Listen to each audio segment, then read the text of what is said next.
What's up, Tweener heads? Welcome back to our YouTube channel here with Phil, and today we have another interview with a college coach, Michael Freed, who is the head coach of Wesleyan's D3 program. Now, if you haven't heard of Michael Freed, you should, because he's been coaching two top 10 Division III programs for the past 5 years. He's been with the program for 7 years already, and he's had so much success. I had the great chance to talk to him because it's very close to where I live here in Connecticut. Him and his head assistant coach, Ben, I got to talk to him about their program and what it's like to coach Udis Jung and all their other players, especially when it comes to having that much success within the D3 program. And before you watch, guys, make sure to leave a like on this video and subscribe to the channel as well. We're almost at 100 subs, so if we can get that up to 100 subs by the end of October, that would be great. So keep following us, guys, and I hope to see you guys soon. Enjoy the video. Years now, 7. This is your 7th season. This is the 7th, yeah. And you've had a very extensive background when it comes to this kind of stuff. You've coached ATP, you've coached juniors. You were on Wall Street for a little bit as well. Yeah. So how'd you end up here? How'd you decide to coach D3 tennis? Because you played D1 at Brown, correct? Yeah, I did. Midlife crisis. And you just stuck with it? Yeah, I mean, I think that, as you mentioned, I was doing something, unrelated for a while, despite, kind of growing up with tennis being such a huge part of my life, straight through college and even a little bit after college, and then took a detour and went to work in the financial world, and kind of had, what may in fact have been a midlife crisis, where it was a little bit of an epiphany, where I didn't love what I was doing. Okay. What I was doing was actually changing too, and so I was going to have to kind of reinvent my role in the little niche in the financial world that I was in, and that coincided with kind of missing tennis for the first time in quite a long time, and an opportunity presented itself to come up here. I was living not far from here at the time. I was kind of working such that I was back and forth between New York and Boston some, so I was kind of not far from here, right in the middle, and opportunity presented itself to come up here and just kind of really meet and very informally work once or twice with the team.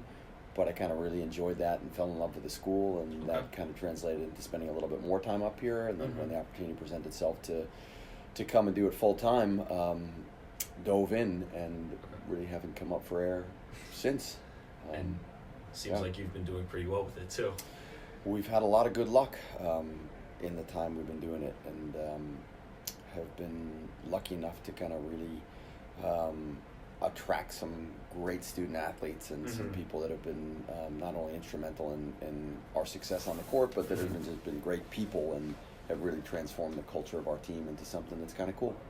And you've had success with both the men's and women's team. How do you balance that out as a coach? Because you can't focus necessarily on one team more than the other, and you've seemed to balance it out perfectly, where both teams have been in the top 10 the past couple of years, and you've produced some great players. Yeah, it's. I mean, Ben plays a large part of that too. I think that he true to Ben too. No doubt about it. It's one of the things that was attractive to me, that I fell in love with about Wesleyan is that for me and for Ben too, for all of us and everybody on our team. Look, the idea of playing tennis as a team sport, if it's the right environment, the right culture, is just so much fun and so much more rewarding and so much different than what junior tennis is, the kind of individual and lonely experience. Yeah, and that in and of itself, when it's done kind of right, makes college tennis amazing. And then the opportunity to incorporate both teams into that family, into that team feel is really unique and pretty special. And then the downside is that it's a lot of work, and so some great support from Ben and Steve Rogers and another assistant coach or two along the way has been it's not doable without that. Exactly. And the support from Mike Whalen, who's the athletic director, and the school to make it work. It's still a ton of work, but in the meantime, of course, when you talk to, or if you talk to anybody on our teams, I think they'll immediately say that the integration of the teams and the feel of this, being a family, that includes both the men's team and the women's team, and an alumni base and their own families is really what makes it special. And that was the goal. And don't mind putting in the work when the reward is something that hopefully they take away for a long time after I leave. Of course. Yeah. I don't know if you can comment on this, but there was when I was growing up, there's always, when you're getting recruited, there's D1 and D3. Yeah. There's not necessarily there's D2, but no one necessarily looks at it. Yeah.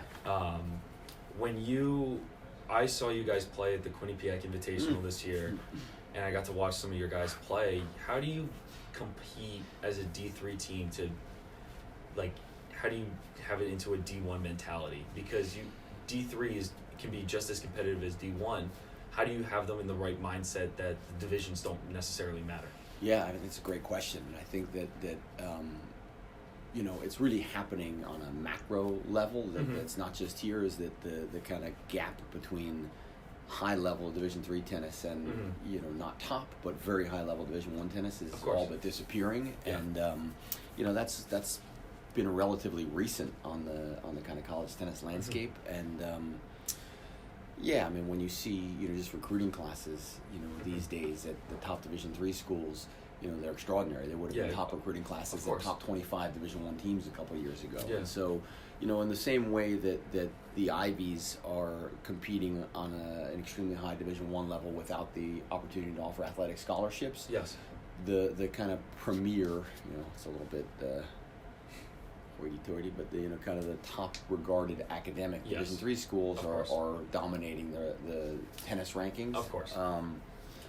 And I mean, when you find the person, or the recruits that are excited about that opportunity to come and receive that type of education and balance that with really high level tennis, some are looking at Ivies and other type schools, and some are looking at Division III schools. And the added kind of perk for us is that they're well rounded.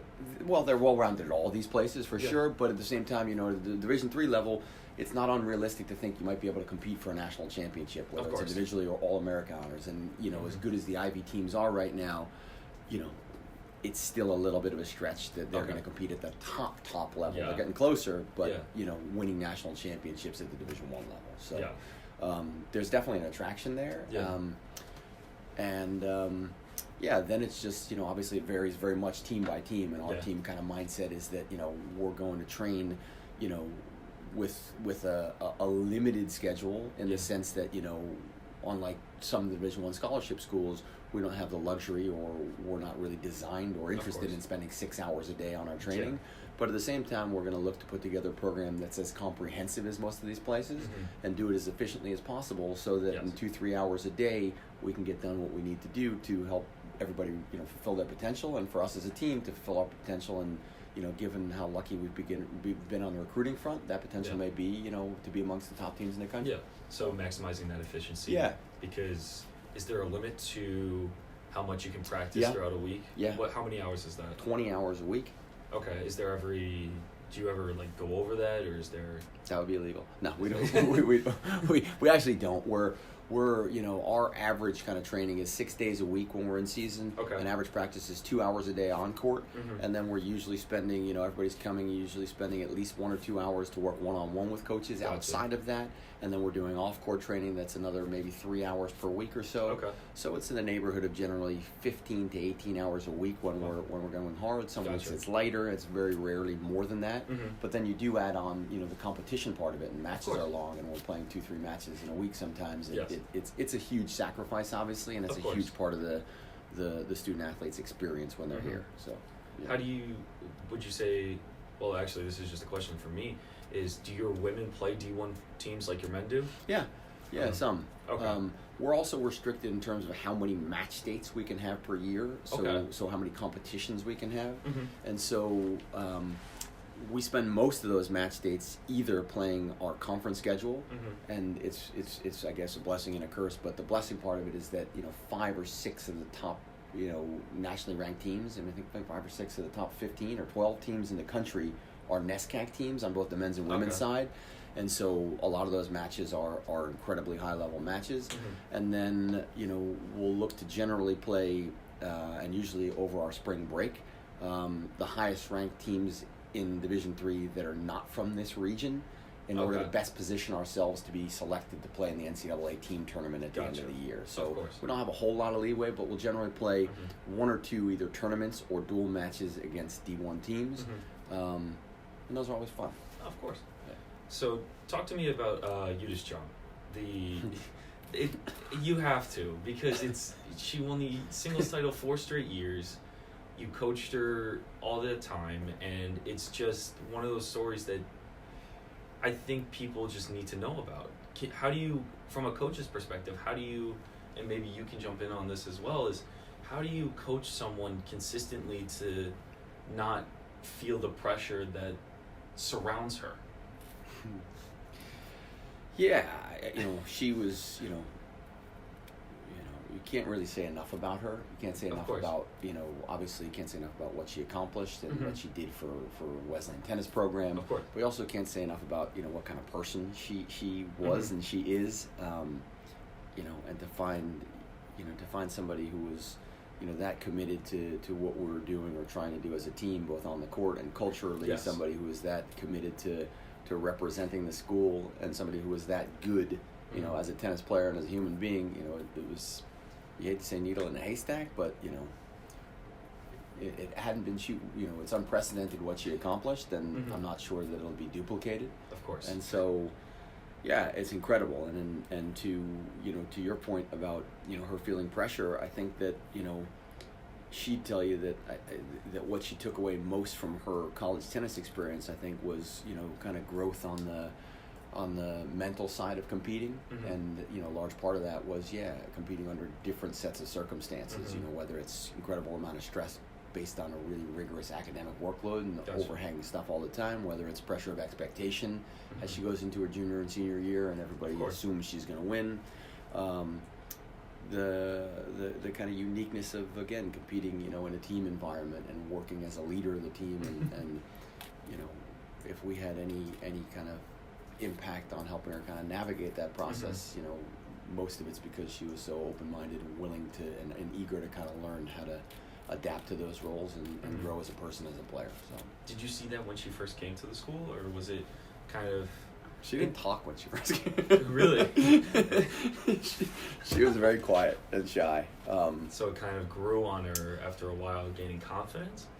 Yeah, I think so. I think that, again, we're really lucky that something about, both the school, the campus, and the feel of the tennis program, which was, a very different place, in a very different place then than it is now, resonated with her.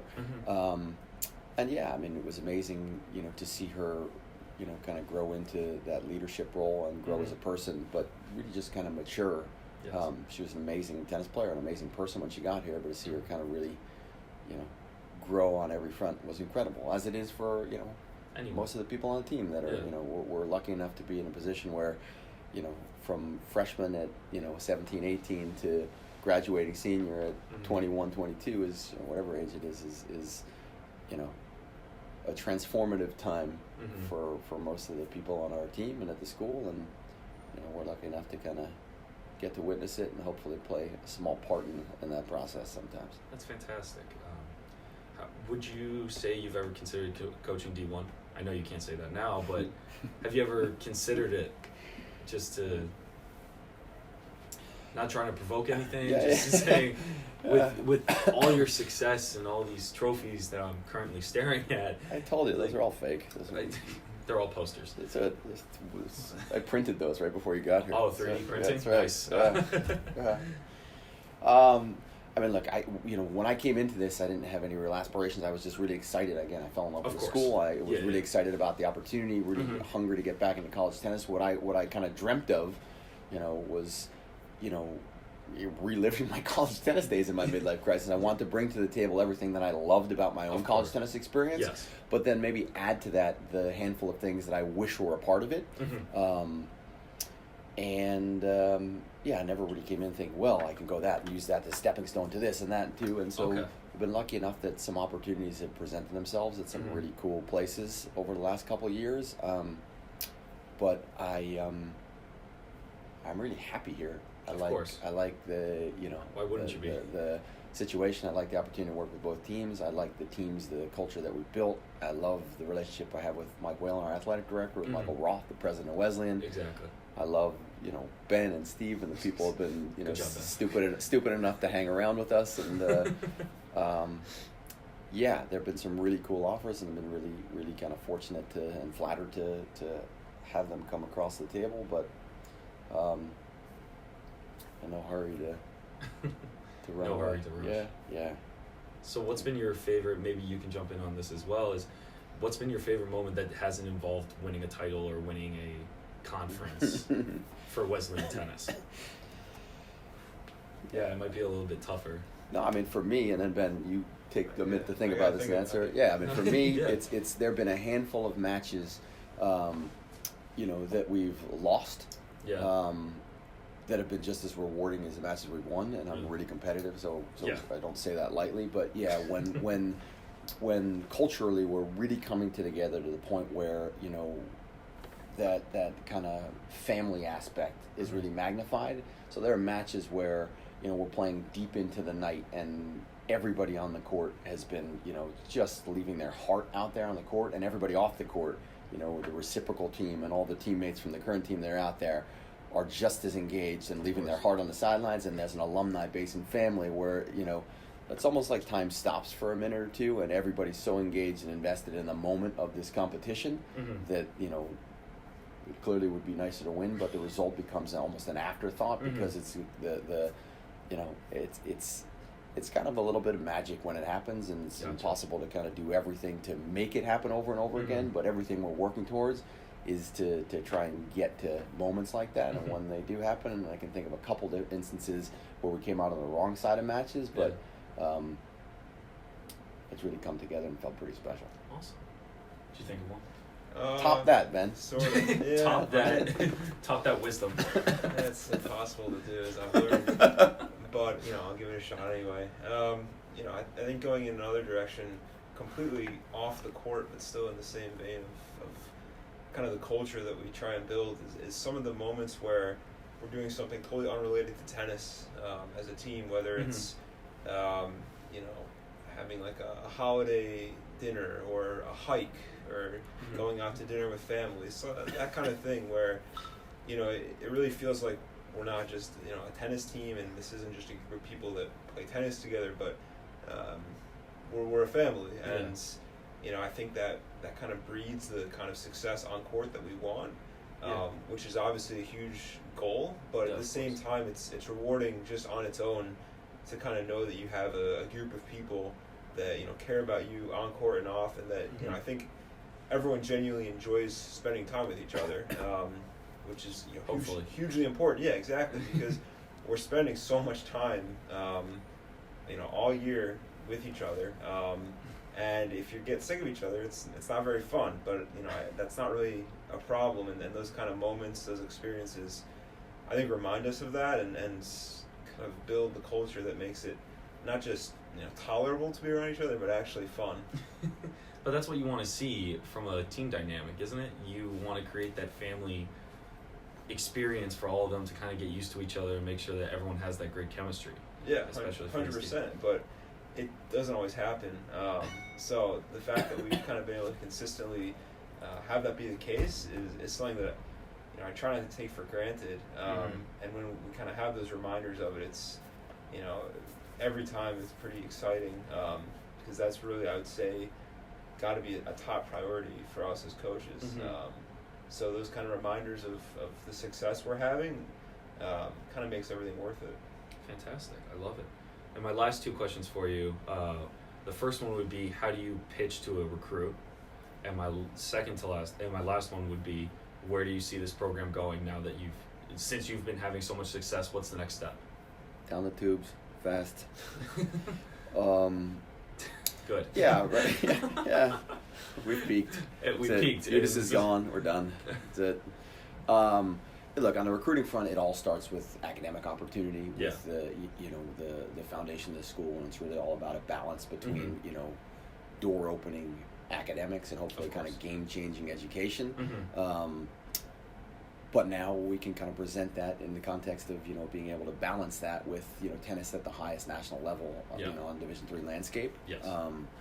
And again, you know, it depends, and it's always kind of a bit personalized based on, you know, what the recruit's looking for, and you know, at the end of the day, we want to make sure it's the right fit for that recruit, not just for, you know, somebody who's a really good tennis player that's going to help us on the court. It's got to be, you know, just back to your last point, the idea of, you know, maintaining the culture and kind of the energy around the team. If it's the wrong fit, it doesn't serve well over time, no matter how good a player they are. Of course. But yeah, I mean, that balance between, you know, really high level academics and thankfully really high level tennis these days is the primary attraction. And then again, there are some things about Wesleyan that you know, even amongst schools that have that balance, I think are unique. And, you know, part of that is really related to both the feel of the school and the feel of the program, the feel of the culture of our teams. And you know, for the recruits that come and visit and get a sense for that, you know, I think that becomes a deciding factor. That feel is what really resonates with them, and seems to separate what's happening here from, you know, the schools that also very easily can check the boxes of top academic schools with, you know, nationally contending tennis programs. Exactly. And where we're going, Just crystal go ball is, I forgot to 3D print the crystal ball, but that's around there somewhere. I don't know how to answer that really. I think that, you know, we continue to be, you know, lucky enough to, you know, have a really good team culture. We're lucky enough to bring in really strong freshman classes this year. I think that, not that the rankings necessarily mean a whole lot, but number 2 and 3 ranked recruiting classes in the country are here as freshmen now. That helps. It's nice to say, at least for sure. They're really young teams. There's one senior on the women's team. She's also, you know, irreplaceable, but she's the only one, and one junior. And on the men's team, there are 0 seniors and 2 juniors, and the vast majority of both teams are freshmen and sophomores. Oh, wow. And so, you know, kind of integrating them into the culture and hoping that, you know, that helps. Yeah, it's going to be interesting to see, but at the same time, you know, fingers crossed. We've kind of established ourselves as a program that's going to be contending, you know, at that highest level year in and year out on both the women's and men's side, which helps. And and you know, we'll do everything we can both on the recruiting front and, you know, on the internal front to run that as long as we can. That's fantastic. Yeah. I really appreciate you guys sitting down and talking to me today. You drove up an hour to talk. You couldn't. I mean, my wife won't come around the corner to talk to me most times.